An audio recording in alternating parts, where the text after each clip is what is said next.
बिहार में एसआईआर प्रक्रिया में बड़ा खुलासा। विपक्ष के आरोपों पर लग गई मोहर। अपने फायदे के लिए नाम कटवा रही बीजेपी। चुनाव आयोग पर गहराई शक की सुई। बिहार में चल रही एसआईआर प्रक्रिया शुरुआत से सवालों में घिरी हुई है। विपक्ष आरोप लगा रहा है कि एसआईआर प्रक्रिया की आड़ में वोटरों के नाम काटे जा रहे हैं, तो फर्जी वोटरों के नाम शामिल भी किए जा रहे हैं, जिससे सुप्रीम कोर्ट के सामने जब मामला आए तो सुप्रीम कोर्ट में चुनाव आयोग ये दावा कर सके कि बड़ी संख्या में वोटों को काटा नहीं किया। लेकिन कांग्रेस ने बिहार की वोटिंग लिस्ट को सामने रखकर चुनाव आयोग की पोल खोलकर रख दी है। बीजेपी को फायदा पहुंचाने के लिए चुनाव आयोग ये प्रक्रिया कर रहा है और जैसा कि विपक्ष आरोप लगा रहा है वैसा नजर भी आ रहा है। और अब वोट चोरी को लेकर विपक्ष के हाथ बड़े सबूत लग गए हैं, जिससे चुनाव आयोग बुरी तरह से फंस गया है।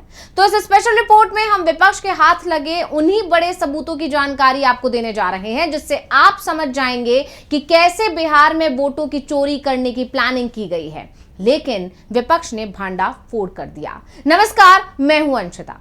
बिहार विधानसभा चुनाव से पहले वोटिंग लिस्ट के लिए विशेष गहन पुनरीक्षण यानी एसआईआर कराया जा रहा है, जिस पर विपक्ष हमलावर है। और इन सब के बीच चुनाव आयोग ने 18 अगस्त को वोटर लिस्ट जारी की और बताया कि 65 लाख मतदाताओं के नाम काटे गए हैं और ये लिस्ट जारी की गई सुप्रीम कोर्ट के आदेश के बाद, क्योंकि ये मामला सुप्रीम कोर्ट तक पहुंच चुका है और कोर्ट ने चुनाव आयोग पर बेहद तल्ख टिप्पणी करते हुए साफ कर दिया था कि अगर बड़ी संख्या में नाम काटे गए तो पूरी की पूरी एसआईआर प्रक्रिया को ही रद्द कर दिया जाएगा। लेकिन वोटर लिस्ट जो सामने आई उससे तो विपक्ष के हाथ अब ऐसी जानकारी लग गई है जिसने चुनाव आयोग को घेरने के लिए जबरदस्त हथियार विपक्ष के हाथ में थमा दिया है। दरअसल देश की मुख्य विपक्षी पार्टी कांग्रेस, जो लगातार वोटिंग लिस्ट में धांधली के आरोप लगाती आई है और इसके बाद एसआईआर प्रक्रिया पर भी सवाल उठाते आई, और इसके बाद राहुल गांधी ने बाकायदा कर्नाटक की एक सीट को लेकर बड़ा खुलासा किया और चुनाव आयोग को सवालों के कटघरे में खड़ा कर दिया, उसी कांग्रेस ने एक बार फिर ट्वीट करके बहुत बड़ा खुलासा किया है और एसआईआर को लेकर चुनाव आयोग की पोल खोलकर रख दी। पार्टी ने अपने ट्वीट में लिखा, बिहार में वोट चोरी का खेल देखिए। मधुबन का एक मकान नंबर है 50 जिसमें 274 वोटर हैं। हरसिद्धि का एक मकान नंबर है 5 जिसमें 48 वोटर हैं। कटिहार का मकान नंबर 82 जिसमें 197 वोटर हैं। और हैरानी की बात यह है कि यह मकान 20 साल से बंद है। इस पोस्ट में आप इन घरों की तस्वीर देख रहे हैं, ये है वोट चोरी का खेल जिसे नरेंद्र मोदी और चुनाव आयोग ने रचा है। इसलिए आज देश के कोने कोने से आवाज आ रही है, वोट चोर गद्दी छोड़। इसके अलावा कांग्रेस ने एक और ट्वीट किया जिसमें बताया गया है कि कैसे एक एक घर में 200 से 300 से भी ज्यादा लोग रहते हैं। तो आपको बाकायदा पूरी लिस्ट आप स्क्रीन पर देख सकते हैं कि जिसमें निर्वाचन क्षेत्र, बूथ नंबर, फिर मकान नंबर और निवासियों की संख्या बाकायदा बताई गई है। निर्वाचन क्षेत्र है कटिहार जिसमें बूथ नंबर है 222 और मकान नंबर है 82 जिसमें लोग रहते हैं 197। इसी तरह कटिहार का एक और मामला सामने आया है जहां पर बूथ नंबर 175 के मकान नंबर 4 में 136 लोग रहते हैं। कटिहार का एक और मामला सामने आया है जिसमें 203 बूथ नंबर के मकान नंबर 60 में 108 लोग रहते हैं।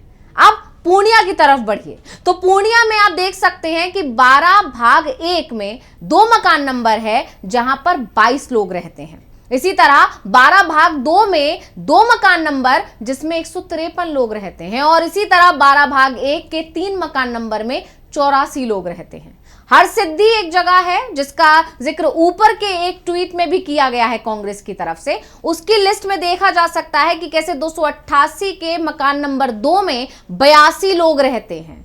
निर्वाचन क्षेत्र हरसिद्धि के 114/2 बूथ नंबर के मकान नंबर 5 में 48 लोग रहते हैं। इसी तरह मधुबन के 120 बूथ नंबर पर 129वें मकान नंबर में 389 लोग रहते हैं। मधुबन का ही 160 बूथ नंबर है जिसके मकान नंबर 50 में 274 लोग रहते हैं, जो बहुत ही हैरानी की बात है। मतलब विश्वास करने लायक भी नहीं है कि कैसे एक मकान में 274 लोग रह सकते हैं। इसी तरह मधुबन में 127 बूथ नंबर है जिसका मकान नंबर 145 और उसमें रहते हैं 109 लोग। मधुबन का ही 121/1 है जहां पर 39 मकान नंबर है और इसमें 95 लोग रहते हैं।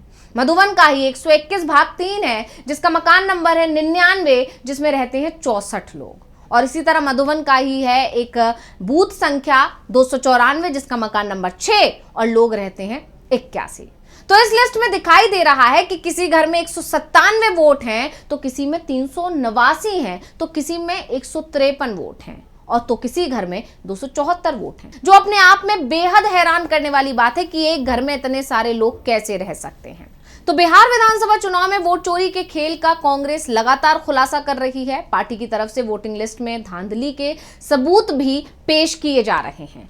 आपको याद होगा, हरियाणा चुनाव के नतीजे आने के बाद से राहुल गांधी और पूरी कांग्रेस ने इसके खिलाफ मोर्चा खोल दिया है। हरियाणा चुनाव के बाद महाराष्ट्र में राहुल गांधी ने बड़े दावे किए, और फिर कर्नाटक की एक सीट को लेकर 7 अगस्त को जो प्रेस कॉन्फ्रेंस राहुल गांधी ने की, उसने तो पूरे देश में भूचाल ला दिया। और इस तरह से चुनाव आयोग और बीजेपी की मिली भगत के आरोप पुख्ता होते जा रहे हैं, जो कि विपक्ष की तरफ से लगाए जा रहे हैं। तो वहीं दूसरी तरफ चुनाव आयोग राहुल गांधी से हलफनामा तो मांग रहा है, लेकिन विपक्ष के आरोपों की जांच करने को वो तैयार नहीं है। विपक्ष के नेताओं पर कार्रवाई भी नहीं कर पा रहा है, क्योंकि उसे कोर्ट से डर लग रहा है, क्योंकि अगर विपक्ष को घेरेगा तो विपक्ष सुप्रीम कोर्ट का दरवाजा खटखटा देगा, और विपक्ष के पास सबूतों की भरमार है।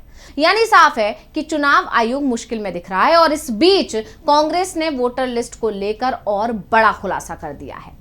और जब बिहार में वोटर अधिकार यात्रा निकाली जा रही है, जो अब धीरे धीरे समापन की तरफ बढ़ रही है, इसको पूरे इंडिया गठबंधन का समर्थन मिल रहा है, पूरी बिहार की जनता का समर्थन मिल रहा है। और इस बीच पूर्णिया, मधुबनी, यानी जिस इलाके में ये यात्रा निकल रही है, वहां से इतने बड़े धांधली के सबूत सामने आने के बाद इस यात्रा को और बल मिलेगा। जिस तरह से विपक्ष आरोप लगा रहा है, उसे और बल मिलेगा और जनता का विश्वास बढ़ेगा। और इसी को लेकर जब मधुबनी, बिहार पहुंचे राहुल गांधी, तो राहुल गांधी ने एक बार फिर बीजेपी को घेरते हुए वोट चोरी का आरोप लगा दिया। उन्होंने गृहमंत्री अमित शाह के पुराने बयान का जिक्र करते हुए उन पर निशाना साधा। क्या बोले राहुल, सुनिए। कुछ साल पहले अमित शाह ने बयान दिया, एक बार नहीं अनेक बार, कि अब बीजेपी की सरकार 40-50 साल चलेगी। हाँ, और मैं सोच रहा था कि यह व्यक्ति कैसे कह सकता है, इसको कैसे मालूम कि बीजेपी की सरकार 40-50 साल चलेगी। हम सब राजनेता हैं, जनता क्या करेगी, जनता के दिल में क्या होता है, जनता ही जानती है। तो ऐसा बयान देना कि अब हमारी सरकार 40-50 साल चलेगी, ये अजीब सा बयान है। और उस टाइम मैंने सोचा था कि इसको कैसे मालूम कि 40-50 साल के लिए सरकार चलेगी। और अब सच्चाई पूरे देश के सामने आ गई है। वो ये बात इसलिए कह सकते हैं कि वो वोट चोरी करते हैं। यही नहीं, राहुल गांधी ने यह भी दावा किया कि भले ही अभी नाम काटे गए हैं, लेकिन आने वाले समय में ये नाम जोड़ भी दिए जाएंगे। और ऐसे दावे पहले भी कांग्रेस की तरफ से किए जा चुके हैं। इससे पहले आपको याद होगा 7 अगस्त को जब राहुल गांधी ने बड़ा खुलासा किया था, बाकायदा प्रेस कॉन्फ्रेंस करके एटम बम फोड़ा था, तब राहुल गांधी ने कहा था कि फर्जी वोटरों के पते 3 तरह के हैं, या तो पता होता ही नहीं है, या घर नंबर 0, गली नंबर 0, या फिर पता सत्यापित नहीं हो पाता है। इसी तरह राहुल गांधी ने बताया था कि बूथ 366 पर एक ही कमरे के घर में 46 वोटर रहते हैं। क्या कुछ बोले थे राहुल, सुनिए। Zoom in. House number 0. No, you're laughing. There are thousands and thousands of these people. No address, house number 0. House number 0. House number 0. 0. House number 0. Father's name ILSDHFHUG. तो थोड़े और फादर नेम दिखाओ, ये बड़े इंटरेस्टिंग नाम है इनके। DFOIGOIDF father's name. नहीं, आप हंस रहे हो भैया, पूरा सिस्टम उड़ा दिया है, चोरी हो रही है। अभी तो शुरुआत की है हमने, और दिखाइए। अच्छा, थोड़ा जूम आउट कीजिए। Now these are of 3 types. Either an address that doesn't exist, you go look for it, it's not there, or the address is 0, house number 0 or street number 0, or then the address cannot be verified. These are 40,000 voters. Okay?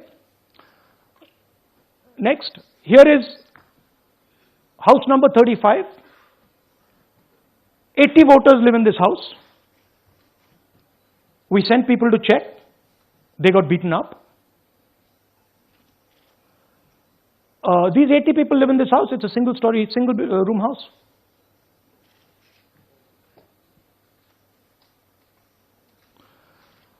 Here's another one. Booth number 366. थोड़ा इसमें zoom in करो. 46 voters, all from different families, living in a single bedroom house. And when we go there, they don't exist. Zoom out. So that's a single bedroom. 46 voters living there. Same thing there, 80 voters living there. No sign of their existence. When we go there, we're threatened. Our people go there, they're threatened. Take video, they're threatened. Okay, next. Here is 68 voters in a brewery, commercial establishment. Nobody lives there. Right? And when we go and ask them, where are these people? Who are these people? Nothing. We don't know. Never heard of them. Zoom in.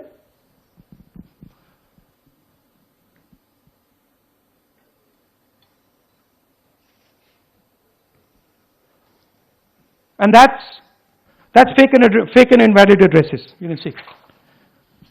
यानी कहा जा सकता है कि 7 अगस्त को राहुल गांधी ने जो आरोप लगाए थे, जो दावे किए थे, अब जब बिहार में एसआईआर प्रक्रिया चल रही है और उस दौरान पहली लिस्ट, पहली सूची जो सामने आई है, उसमें जो खुलासे हुए हैं, उन आरोपों पर एक बार फिर मोहर लग गई है। अब देखना यह होगा कि विपक्ष इस मुद्दे को और कैसे भुनाता है और अब चुनाव आयोग की तरफ से इस पर कैसे मिट्टी डालने की कोशिश की जाती है। तो स्पेशल रिपोर्ट आपको कैसी लगी, हमें कमेंट करके अपनी राय जरूर दीजिएगा। इसी के साथ मुझे दीजिए इजाजत। देखते रहिए DV लाइव। नमस्कार।